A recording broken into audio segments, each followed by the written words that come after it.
Physics assignment. This is physics in daily life phenomenon. Before we learn about how it works, Magnus effect is an effect that occurs on spinning objects that are spherical or cylindrical. We can observe that the moving spinning object bends away from the intended direction of travel. The spin of the object alters the airflow around the body, and due to the conservation of momentum, it causes the Magnus effect. Quick history time! The Magnus effect is named after Heinrich Gustav Magnus, the German physicist who investigated it. From some of the researches I read, it is found that Bernoulli's principle explains the occurrence of curved free kicks and golf slicing, which are some examples of Magnus effect in sports. The possible relationship between this principle and the Magnus effect is that the spinning ball creates a region of faster air on the region around the top surface of the ball compared to the region around the bottom surface of the ball. Same goes to the pressure difference between the two regions. The region around the top surface of the ball has lower pressure, and vice versa for the region around the bottom surface of the ball. This velocity and pressure difference creates a net upward force which causes deflection to occur, making the curved ball seems easy to understand. More and more research from Caltech and Cambridge found that Bernoulli's principle is not responsible for the occurrence of the Magnus effect. This is obviously seen after we take a proper look at the Bernoulli's equation itself. From the equation, we see that it has restrictions in its use. It is only valid along a streamline. It is only valid for inviscid flow, which is flow of fluid with zero viscosity, and it is only valid for incompressible flow, which is flow of constant density fluid. So, why exactly Bernoulli's principle does not explain the Magnus effect? The Magnus effect is often considered as a particular manifestation of Bernoulli's principle. According to Bernoulli's principle, in a non-viscous fluid, the pressure decreases when there is an increase in the speed of the fluid. However, considering the example of a spinning ball in the Magnus effect, the rotating ball creates a whirlpool of fluid around it and experiences a force perpendicular to the direction of motion. We consider the viscosity of the fluid in the Magnus effect, whereas Bernoulli's principle is mainly applicable for fluid without viscosity. Therefore, the Magnus effect does not depend on Bernoulli's principle. Since viscosity is considered in Magnus effect, it is believed to be one of the basic physics concepts underlying in the phenomena. Viscosity is a measurement for internal friction in a fluid.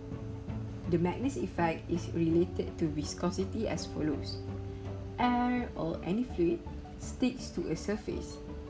It does not slide along it, at least not at the very surface layer. Now, as you move further from the surface, the fluid slides along the closer layers of fluid.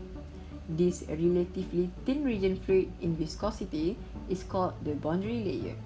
Further from the surface, the air moves freely past the surface. The Magnus effect is caused by the boundary layer action on a spinning object. The boundary layer drags some air along the surface. This air follows the curve partly around the back.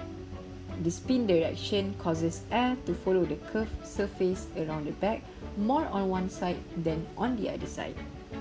Now, that might be a little bit too complicated to understand verbally. So, by imagining a footballer trying to make a curved free kick, and then try referring to these diagrams. Okay, let's start. Suppose that in order to get the ball to turn left while moving in the air, to make a goal, to shoot, you need to get the ball spin in an anti-clockwise direction while moving forward. If you are kicking with your right leg, you need to kick it hard from the inside of your foot so that the ball spins anti-clockwise while moving forward. Basically, you need to kick it off center. When the ball moves forward, the ball faces air coming from the opposite direction. Now, the air on the left side of the ball moves along the direction of the spinning ball. This column of air moving on the left side of the ball gets accelerated and turns toward the center of the ball. The air on the right side of the ball moves in the direction opposite to the spinning ball. This column of air moving on the right side of the ball gets slowed down and continues moving straight. The air on this side of the ball doesn't move towards the center. So you see that the movement of air around the ball is not symmetrical to the original direction of the ball. There is a net force exerted towards the direction shown by the arrow in the figure. Now, Newton's third law of motion comes into effect. Newton's third law of motion states that every action has an equal and opposite reaction. Just like how a rocket accelerates upwards when the gas is pushed downwards, in this case, the force depicted by the violet arrow in the figure causes a counter force in the opposite direction depicted by the pink arrow.